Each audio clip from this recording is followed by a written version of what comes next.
So we're still here at the Mississippi Valley Regional Blood Center, and this is Erica Burnett. And Erica, tell us what your position is here at MVRBC. I am a training and development coordinator, so I train the new hires, and I also develop training courses for current employees and do things like annual competency observations and things like that. Okay, so new hires. Mm-hmm. All right, so what are these people doing? Are they phlebotomists? Are they... Some of them, yes. I will be training the ones who will come in to be phlebotomy technicians, yes. And we talked about this in our last segment, but a phlebotomist is somebody who actually puts a needle in someone's arm and takes blood out. You are correct, yes. Yeah, I don't think I could do your job.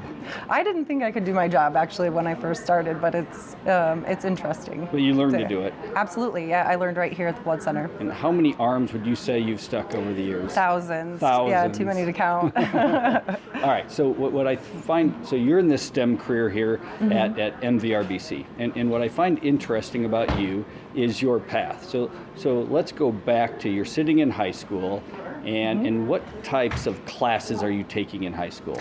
I actually pursued a career in education. I wanted to be an elementary school teacher. That was my goals. Which would not be considered a STEM career generally unless you're a science teacher. Exactly right. All right, so thinking about being a teacher, and you got sidetracked from that somehow. Mm-hmm. I did. I had to take a break from that to start my family, and I got into working here at the Blood Center from a friend who just suggested I get into it. She thought I would be good at it. And no college? Not for a STEM career, no. So you didn't go to college, you came Correct. here to MVRBC, and they hired you, and what did you start doing?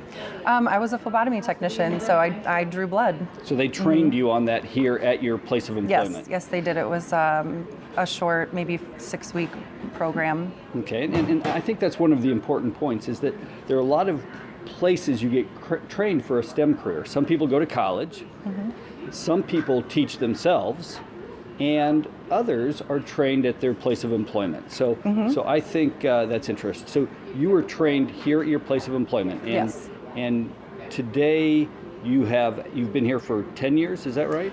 Just had my 12-year anniversary, actually. 12 years, okay. Yeah. And so you have gone from doing it yourself now to training other people in your position. That's correct. And what do you like about your job? It's challenging. It's even though it's the same procedure on a daily basis, the people are different, the arms are different, the veins are different, everybody's anatomy is different. So there are challenges, and it keeps you thinking.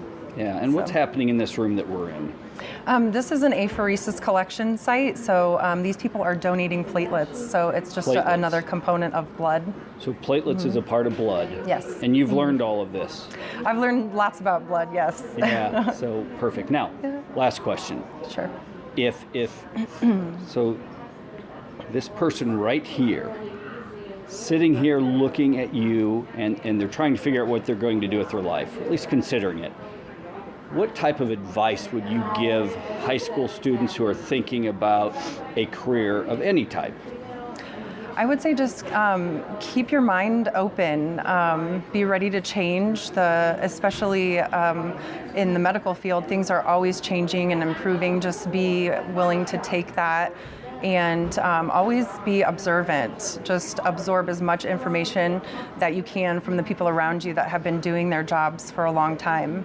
And I said last question, but I do have one more question. Okay. So clearly, you were a technician who was trained, and you moved up. Why is it that you moved up, and what were your work habits that caused you to succeed in this workplace? I think I always wanted more. I wanted more responsibility. I was inquisitive. I asked questions. If I wanted to know about a procedure, I asked about it, and that's how I learned everything that I learned. I just stayed focused and always kept striving to do more. Great. Well, Erica, thank you for joining us today. Thank you. And we have one more person here at the job interview to interview, and it's going to be really interesting. So hang on. We'll be right back.